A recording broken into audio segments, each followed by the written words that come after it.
What? What? Welcome to the Gridiron. The gridiron. All right, y'all. Eli and I just did some calculations. So we're looking at luck, basically. And Eli and I each did it in two different ways.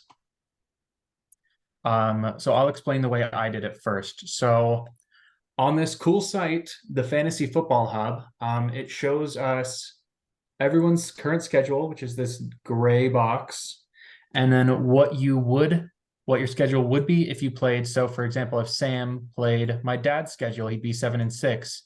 If he played Eli's schedule, he'd be 9-4. So the way that I'm calculating luck is that I'm adding up your schedule across the board here. So for all 14 teams, for example, on Sam, if Sam played everyone's schedule, he would be 112-70. And then I divide that by 14 because that's the number of teams in the data pool.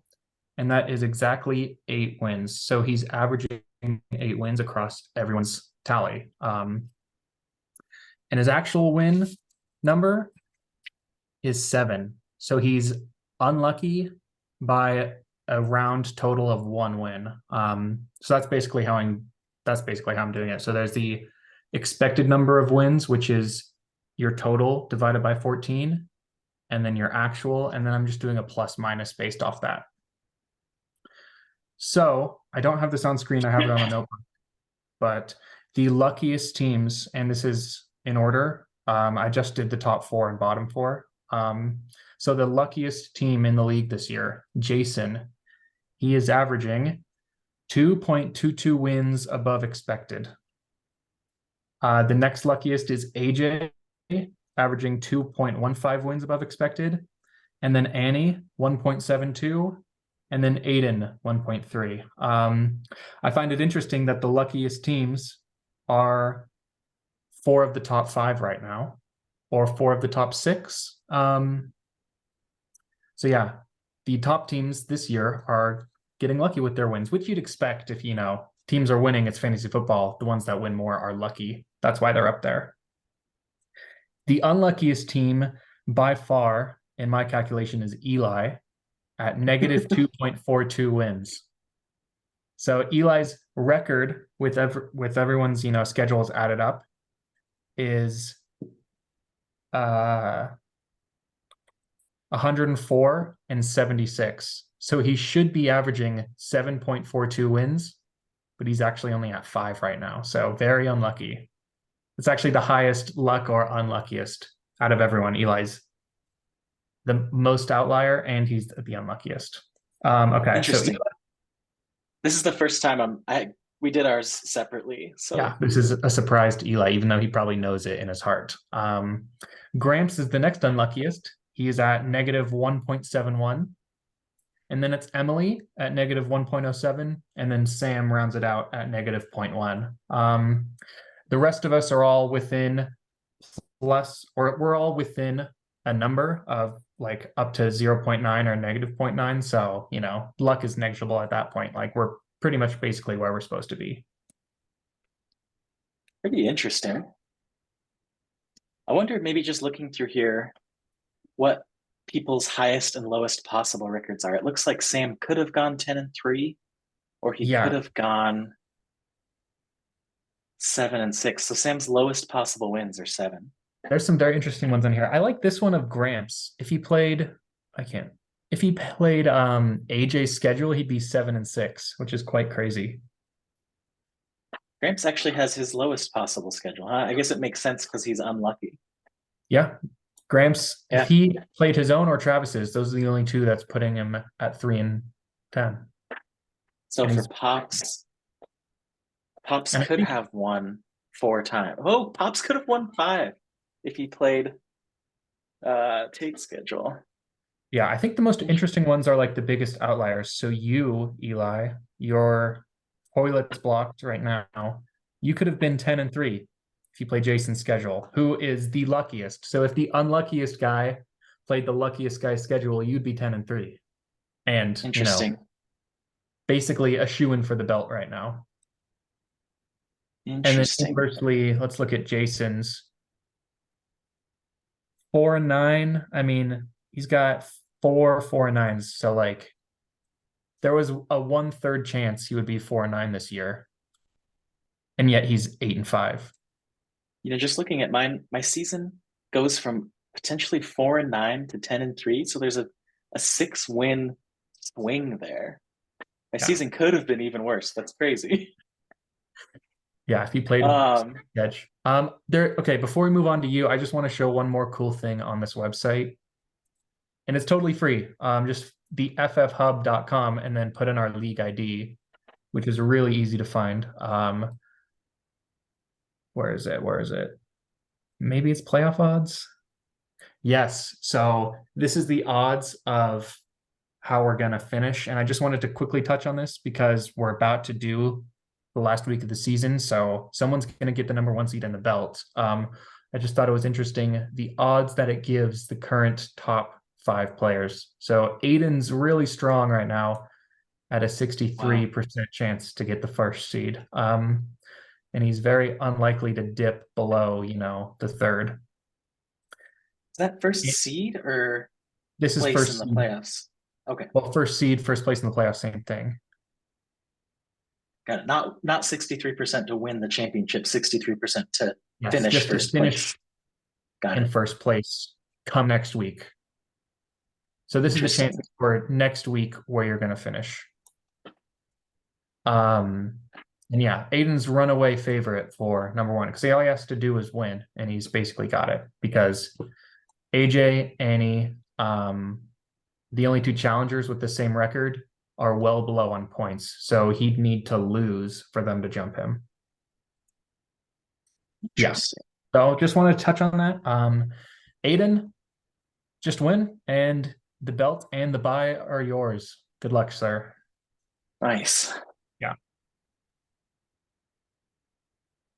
It's a little interesting to know it's not even giving other people any chance to jump It's not giving Luke or Joe a chance because, as Sam mentioned in a text earlier, they'd have to score over 200 points and win, and Sam to score 0 and lose to jump him, So the chance that they score realistically about 300 points in a week is 0, and this site, I think, accurately reflects that. Yeah, I like that. Yeah, unlike ESPN, because right now Sam's at 99. I'd take the bet of 99 100 times over, that Sam's going to make it this week. True, although 0 is an absolute, it would probably make more sense of like 0.0 repeating 1. But yeah, I like the score. Sure. Yeah. And ESPN doesn't round that. I think they don't round up. So they see the 99 point blah, blah, blah, blah, blah, and they just say it's 99. Nice. This site obviously rounds up. Yeah, this is a much better standings predictions. We should be using this every week. Yeah. What else do they give you? This is a cool site.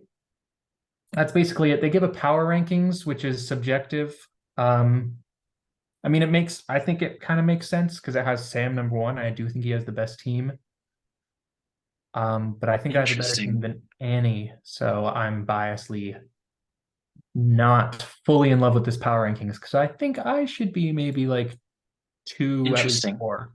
But it's giving points scored plus winning. It gives the formula here. Points scored times 2 helps me and Sam a lot. Points scored times winning percentage, that helps me and Sam. Points scored times winning percentage if you're above a 9-win team and an 8-win team. And all these 6-win teams. Yeah. Interesting. This is kind of I like this ranking score. Yeah. I think this is accurate. Pops is like 1,000 points below number 13. Pops' team is terrible. And we'll get into that on your expected luck, whatnot, because you take that into account, Indeed. What else do these guys give us? Is that pretty much it? That's pretty much it. So we did power rankings, playoff machine. This is just your standings. And one thing that you can do Yeah. is like click on who you want or who you think is going to win or whatever. And then it real time adjusts up to here. Nice. So Cool. for me, whoops, for me to get the first seed, I could like see all the situations that make it so that Chardonnay has to lose. Got it.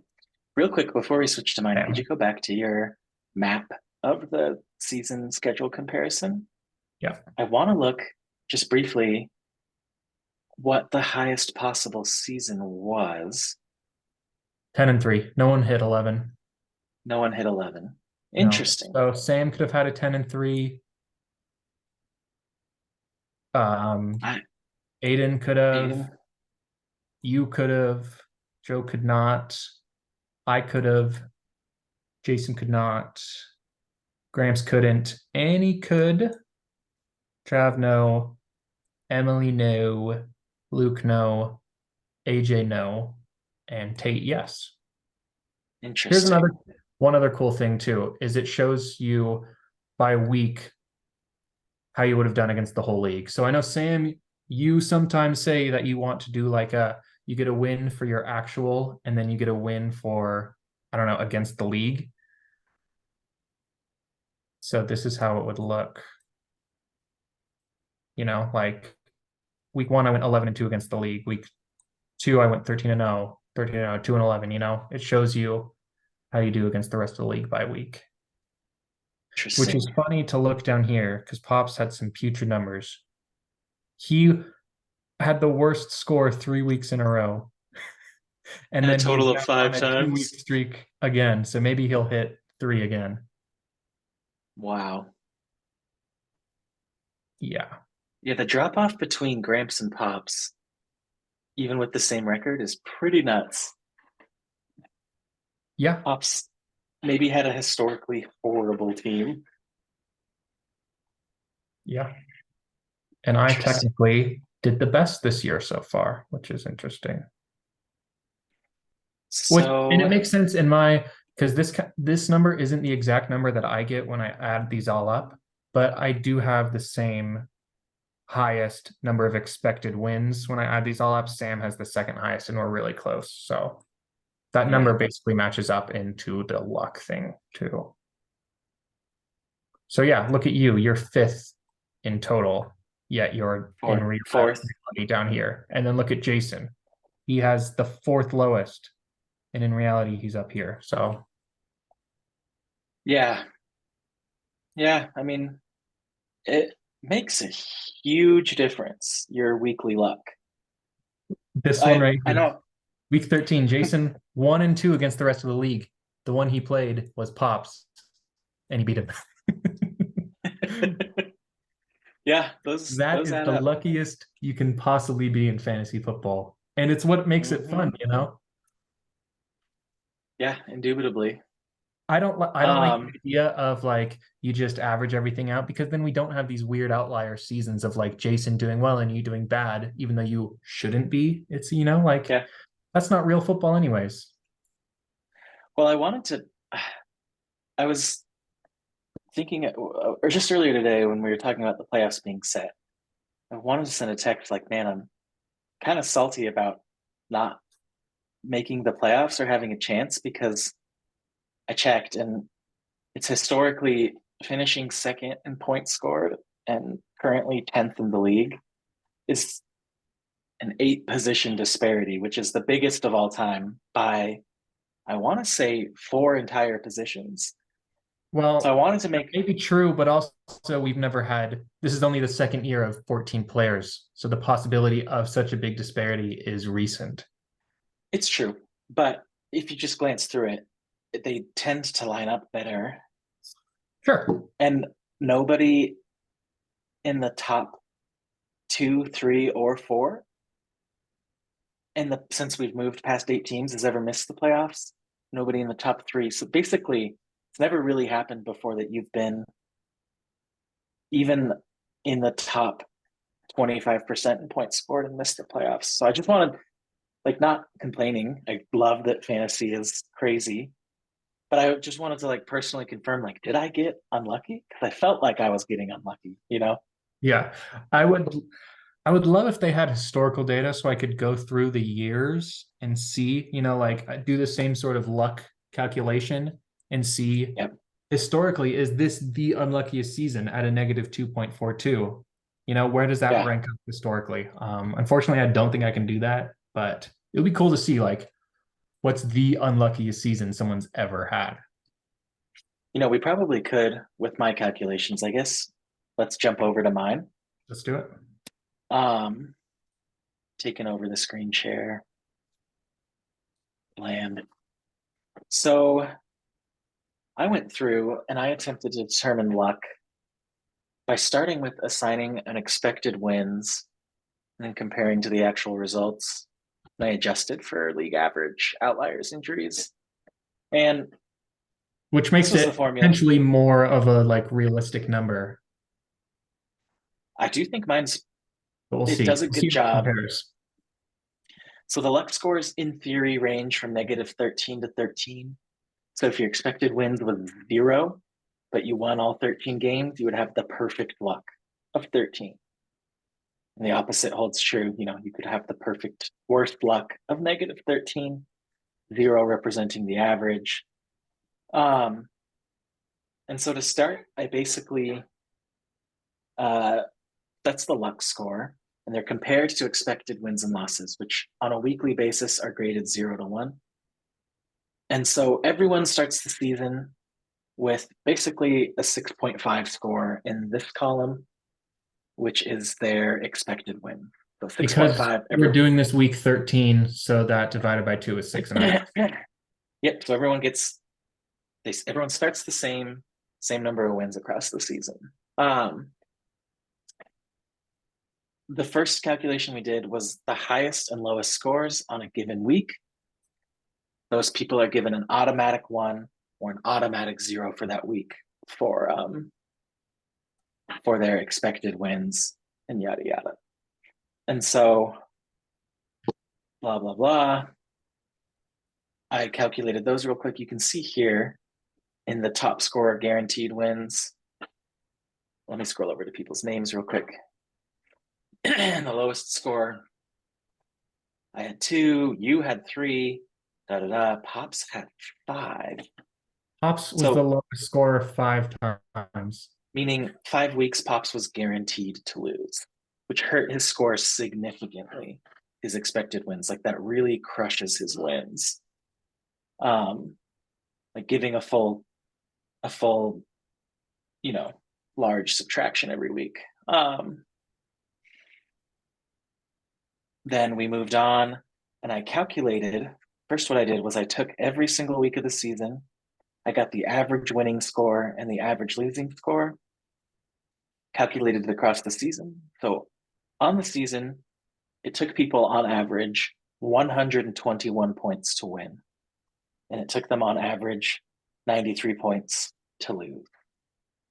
And I went and I filled out these brackets for number of wins below average of 121, number of losses above the average, the times they scored over 93, over 121. And I did a little formula here. So every time you got a win, but you scored below the average, you were subtracted 0.25, which kind of represents A lucky win. a lucky win. Like your win is halfway lucky if you were expected to start at 0.5. So you get subtracted. Your above average losses, you lost, but you scored above the average losing amount.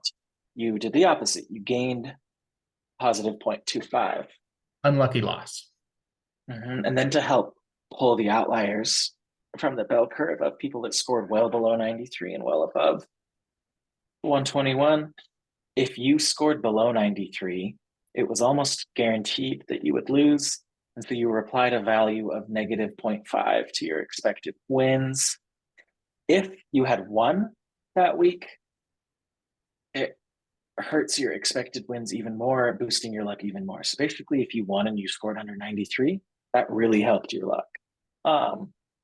And vice Vice versa. versa, It slightly hurts you less if you scored over 121 and still lost, because that happened more frequently. And so to average out, that is given a value of positive 0.25. It's basically only very slightly.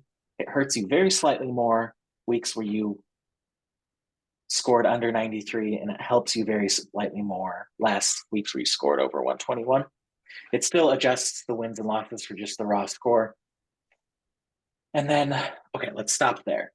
And I did all of those calculations, blah, blah, blah. And there were some interesting results. For example, my lowest win score was 126. I never won scoring below 126. Interestingly, Gramps had the same thing. He never scored below scoring below 131. I also had, for example, the highest loss score at 147. And I had quite a few losses above average. That would be what, 5 there? The most was Emily with 6 losses above average. And interestingly, Annie had 0 losses above average. So that means her highest loss was an actual 93. She never lost once scoring over 93. Versus all of these other games where people lost scoring over 93. That's what, 5? I don't know, 60 games. So every single other time. um, yeah, and the highest loss, like she almost had her highest loss be below the season average, which is crazy. Because the next closest was what? AJ. Anyways, huge gap here. And she had 5 expected wins over 121. So even without doing the score calculations, you can kind of see like there are some big hitters, luckily and non-luckily, in terms of, like all of these wins of hers were below 121. That's 5 wins. And like me and Gramps had none. Yeah. So in general, the items, however many items you have in the below average wins is lucky, and however many items you have in above average losses is unlucky. Yep. I also did a calculation here for the number of times you just raw scored over 93. That was called out up here, and you get a minus 0.5. I guess I could have done this opposite instead of so like for example, only 3 times did I not score 93. Only 2 times did Aiden not score 93. So my expected wins dropped 1.5 from this. Aiden's dropped 1. However, like Pops only scored over 93 5 times. So his expected wins, what, 13 minus 5, 8, dropped an entire 4 games from this category here. His a full 4-point drop. And it makes sense. If he barely scored over 93 and 93 is the average loss, you'd expect him to lose most of the time. Yep. Same for 121, although it is half as effective. And that was just like a personal formulaic decision of mine, because the numbers seemed to match a lot better when you valued above average wins slightly less. But like I scored 6. Who did the most? Tate scored over 121 the most number of times. And you'll see here, so he got a minus 1.5 for scoring under 93 3 times, but he got a plus 1, 2, 3, 4, 5, 6, 7 times 0.25. So a plus 1.75. So Tate very slightly gained expected wins because he scored over 121 so many times, which is awesome. I already talked about the top scorer, guaranteed losers, and then I did this outliers adjustment here. I only put 1 outlier in here, and it was close games within 2.5 points. I did a quote like half game score adjustment. Basically, you get docked if you won a really close game, and you get boosted if you lost a really close game. The expected win, is affected by that. Could have swung either way. So the biggest one there again was Annie with 2 full close wins. Aiden actually was involved in 2, but ended up washing out. Everyone else got a small adjustment there. And yeah, that led us on to our category of expected wins. And I don't know how accurate this is or not with your numbers, Gabe, but mine came out to 9.7. Gabe's was 9. Jason's was 4.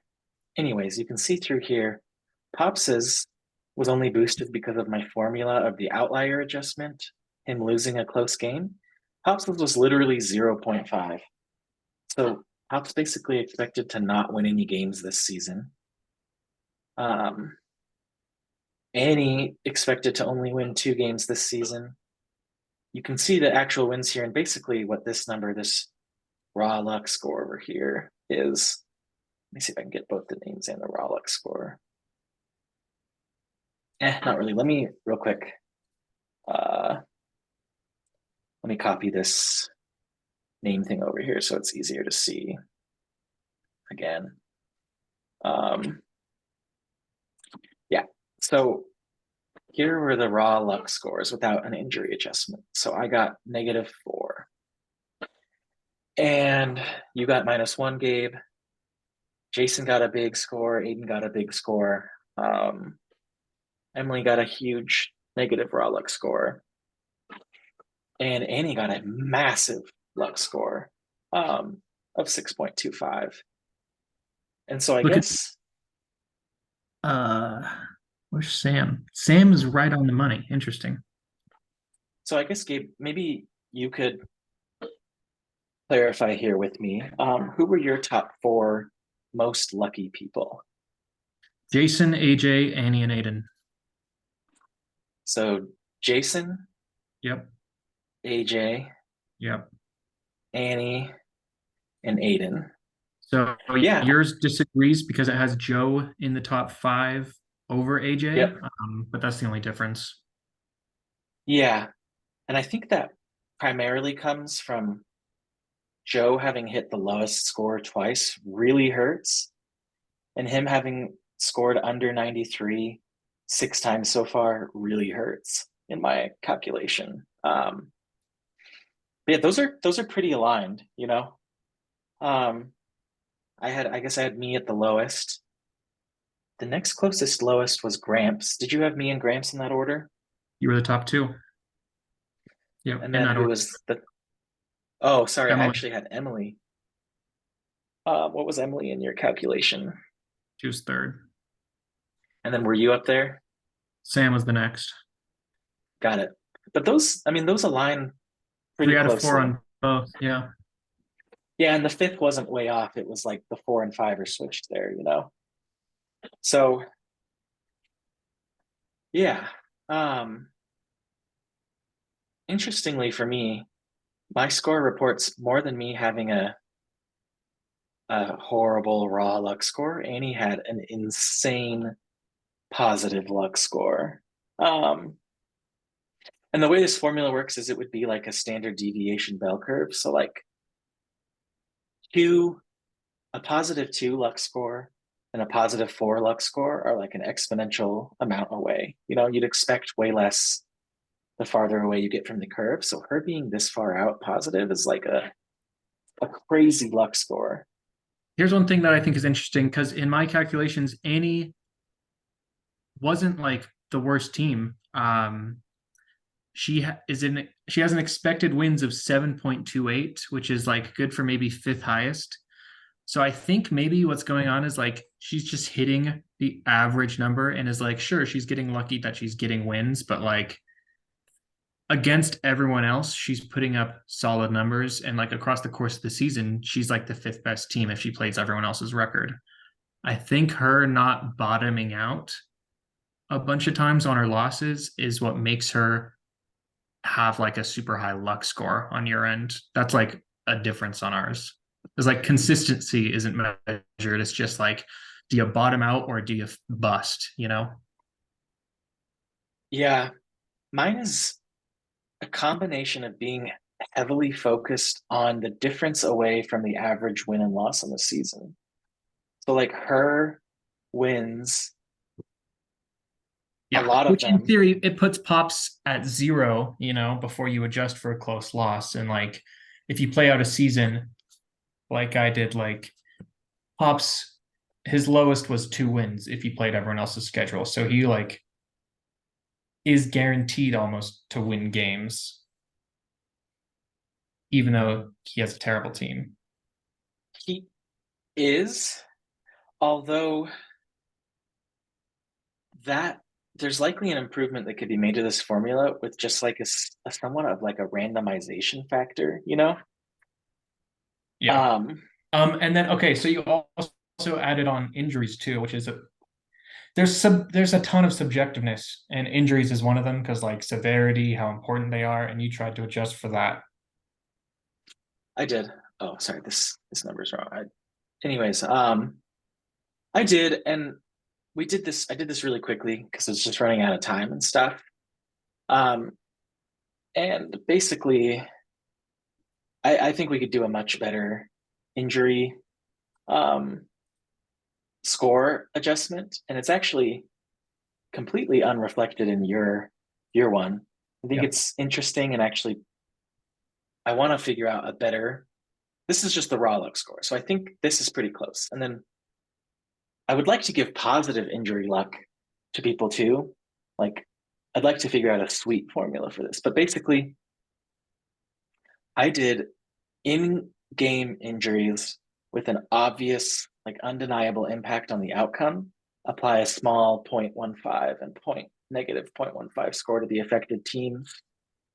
Um, there was quite a few times when this happened, but honestly, most people ended up washing out because most people experienced both positive and negative in-game injury luck. Like for example, I experienced it negatively 6 times. However, I experienced it positively 4 times. So like at most, my luck was demerited by 0.3. It's not that big of a deal, you know. Here, Did that any change? player. Go ahead. What? I was just gonna say, did that change anyone's like order in your like luckiest or unluckiest after you adjusted for this? I don't know. It's in here, and I haven't compared yet. But real quick, season-ending injuries. So up to a full point maximum, that would be your first round player getting injured week one. You get a subtraction of the number of weeks they actually played. So if they got injured in week 9, you're down to the minimum of 0.1 luck deduction minus their round that they were drafted in. And see, this could be improved. Like guys like Thielen were drafted late, but him getting injured probably ends up actually hurting your team a lot because he's so good. Regardless, it's a simple calculation. We applied it. Same for people going on IR stints while holding a starting role on someone's roster.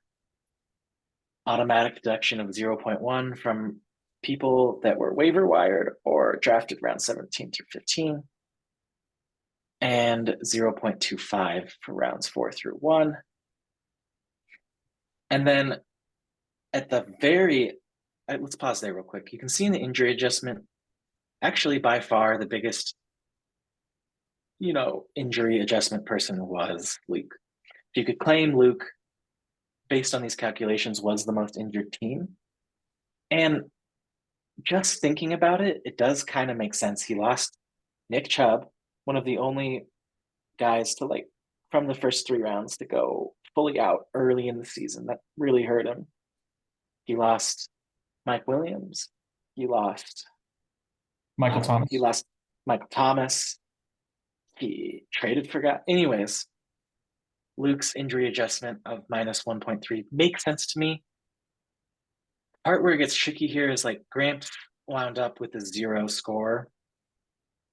Maybe that's off because we weren't doing this that carefully, but I know Gramps was like missing fields, missing, like there's too much. This formula I need to get way more in depth with because other than just Luke obviously getting hurt the most, I do think other people, like I think Gramps was affected by injury and this formula doesn't even show it. So, um, Yeah, and like there's so many same layers with to that. Like Travis. Gramps was missing Fields, but he drafted Fields in the fourth round, and he wasn't a fourth round caliber player at the time, you know? So like Yeah. that it's just layers of like subjectability. But I But do after this want to build out a really awesome injury luck calculation score, and I want to add positive injury luck as well.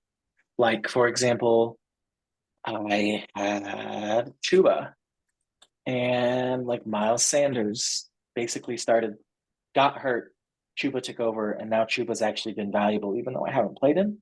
This should have some positive injury luck when the guy in front of your guy gets hurt and your guy gets a boost. Like Gibbs when, Montgomery went down, or like Like the handcuff measure. When did your handcuffs hit? the Puka effect with Cup being out, like those are big deals. True. Although that wasn't He wasn't necessarily rostered at the luck time, so because we knew that Cup was out. But anyways, I also think like things like AJ drafting Aaron Rodgers, assuming he's going to be the starter, then an Achilles injury, even though he drafted him in the ninth round, that was expected. Like people thought A Rod was going to have a pretty solid year.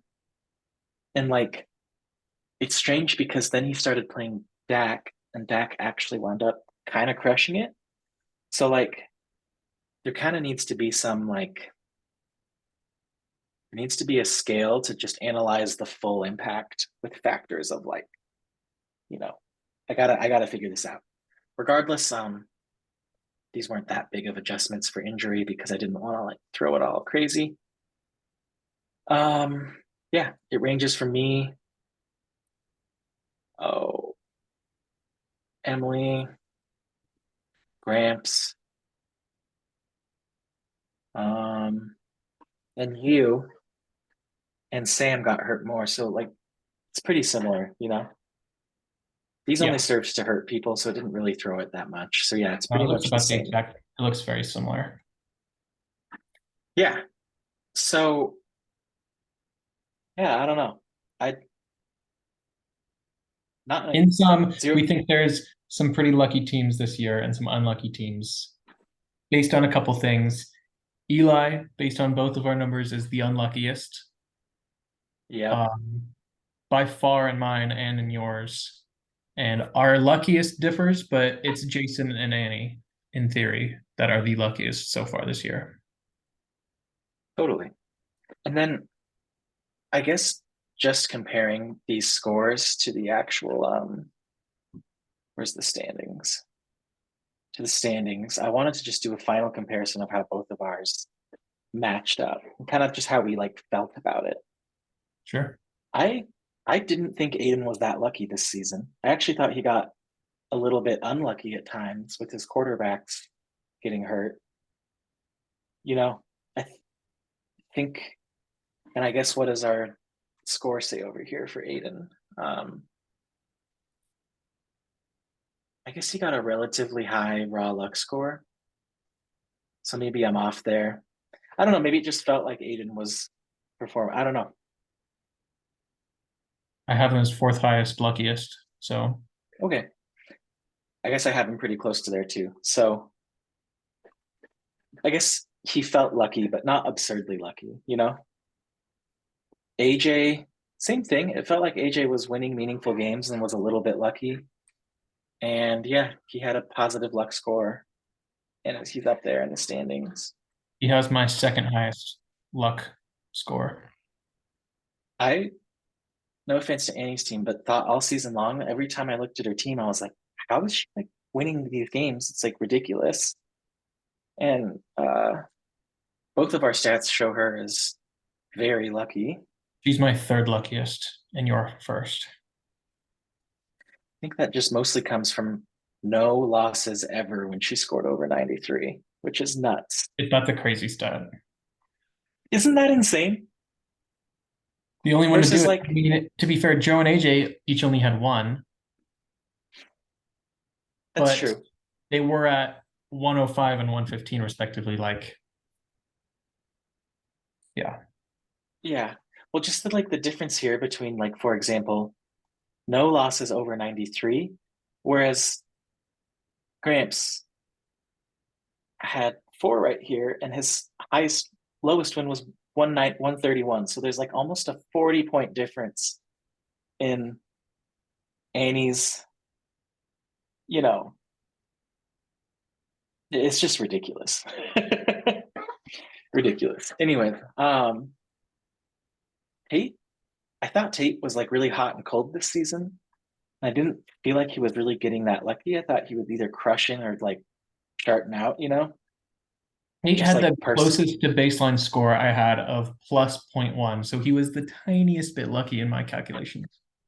And Tate here was the tiniest bit lucky in my calculations.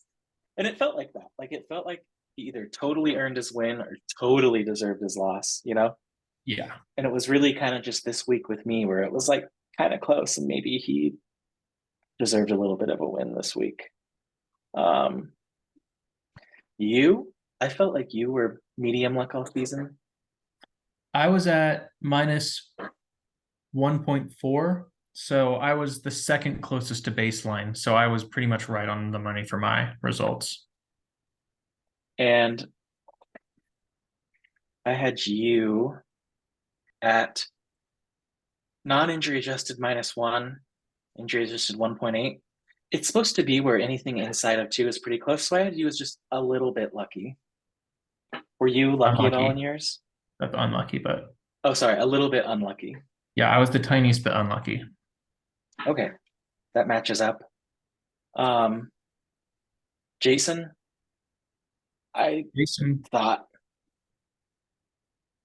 I don't know, I didn't really notice Jason that much this season, other than like he had a really, really bad roster at times and he kept winning. He went on his bye weeks and stuff. I guess I didn't realize how lucky he was getting along the season. He's kind of snuck in there and he's a pretty hefty luck score in mine. he's your second highest, and he's my highest. Mine might be skewed a little bit because of last week he got a really lucky win, so that really pumps up his luck score. But yeah, he's my highest. He's your second highest. Yeah. The only, I guess that does pump up mine as well because there's an automatic full point adjustment for the very lowest win, which was him, 78, and a very highest loss, which was me, 147. So yeah. Uh Sam, I thought was a little bit unlucky this season, Well, my but my numbers agreed. and my numbers agree too. Just a bit unlucky, not crazy unlucky, just a bit. Yep. Expected to have a positive win record and does. Um, Luke, I thought was outperforming his team and was unlucky in terms of injuries. I take back my statement on Tate being the closest to baseline. Luke was at minus 0.07, so he was basically right on the money as you can be. Yeah, I mean, once he traded for Lamb and Lamb started going ham and the Cowboys D started going ham, his team had some big hitters. And Luke ended up with being just a bit unlucky, but not in the raw score. He was really close in the raw score. It was just injury adjusted, unlucky across the season. So I had Luke really close to baseline. And so did you. Joe, I thought had a poor team and I thought was lucky this season. And both of our numbers agree. He had a high Joe's luck score. Joe's pretty close to baseline for me. He's not super. He was a little bit lucky, is what mine says. And I think that comes primarily from me valuing slightly higher times where he scored under 93. He missed it 6 times and he barely scored over 121. So, um, yeah, I thought I We was both agree. really, Unluckiest. really unlucky this season. We already talked about that. I think if we measured this for other seasons, I think it would be either the top or close to the top, like a pretty dramatically unlucky season.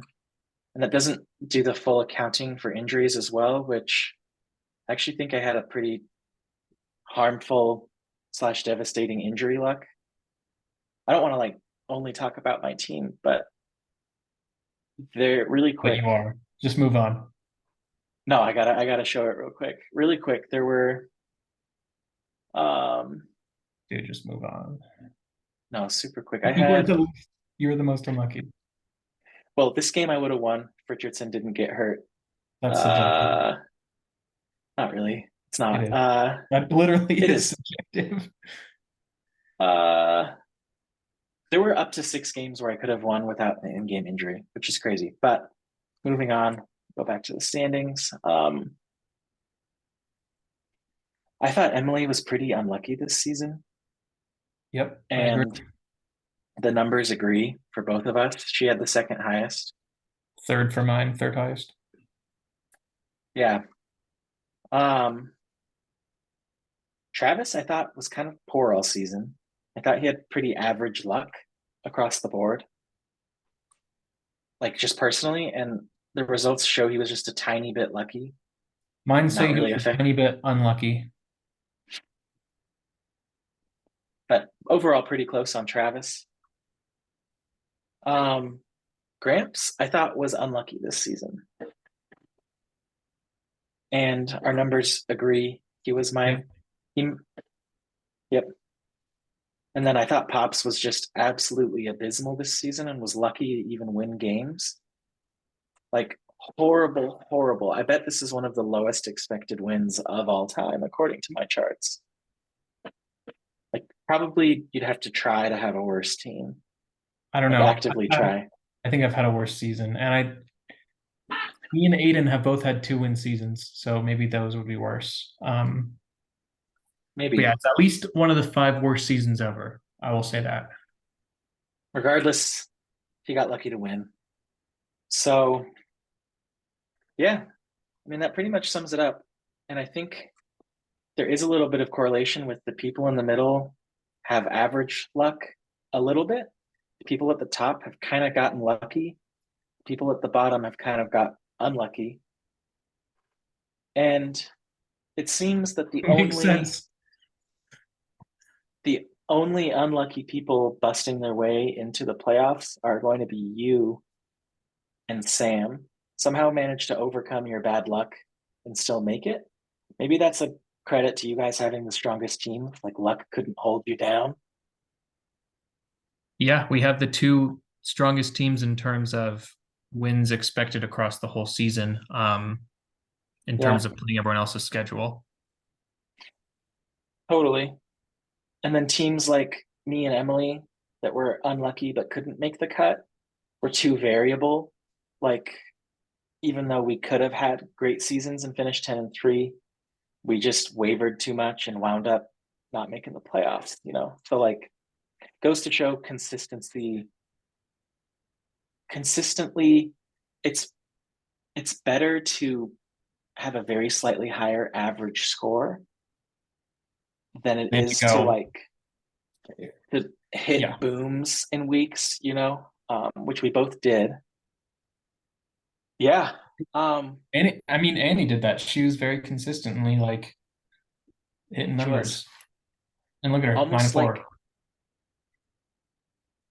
yeah, almost like across a period of 4 weeks, instead of scoring 200 twice and then even scoring 110 twice in those other weeks, it's just straight up better to score about 121 on average. Like the minute you start scoring over 121, it really doesn't help your team that much.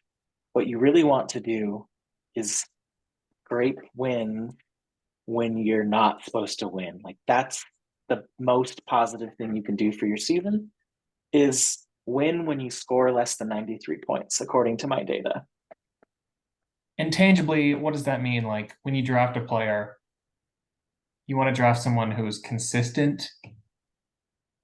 I don't know, because that translates to something like in terms of strategy, like if you want a consistent team, there's obviously players that are boom or bust. And like, should you stay away from those guys? I don't know. There's theories out there where like you want a boom or bust guy, tagged with a bunch of consistency. I don't know. Yeah, That's I think something to think this about, I guess. I think this shows how it can go either way depending on your luck. You can boom and bust at the wrong time and it can decimate your season, or you can have a floor that's just not quite high enough to win consistently and it can decimate your season, or vice versa. You can be like Annie and your floor is just high enough and you scrape all these wins, or you can be like Tate and your booms hit at the right times and you get a bunch of wins, you know? So I think it shows wild variability across people's teams and their performances, you know? Like Yeah. very different teams having very different outcomes, and they could have been dramatically different if the season was scheduled differently, which is awesome, right? Like, just shows that fantasy is nuts, is the takeaway. And Pops, you need to change your draft strategy because something isn't working. Yes, Pops and maybe Gramps, they've been suffering the past few years. Also, just love to see Travis suffer after crushing it. Um, and I'm really excited for AJ, like catching up to and outperforming Tate so far this season. I'm picking AJ to win. I'm hoping for an AJ win, or I'm hoping for an Aiden win. I want a new champion from from the You want a pool of G3? want a G3 champ, and I want them to be a minor. You know, I want another Aiden child to win the league. Anyways, I gotta go. That's about all. Anything else, Gabe? Yeah, one other thing. The playoffs are only going to have two former champ. No, never mind. I thought it was just Sam, but I'm thinking myself and Tate are former champions. So three former champions, four people who have not been champions before. So maybe we'll get a new crown. I hope it's me though. Well, it That's my really closing helps. statement. That really helps that based on the standings, um, two of the former champions are going to play week one of the playoffs. And the person locked into the bye is not a former champion. So I think it's actually quite likely, just based on even 50-50 chances, that there will be a new champion this year. Yeah, maybe. We'll see. It's highly likely that you and Sam or Sam and Tate meet early in the playoffs and one of them knocks each other out.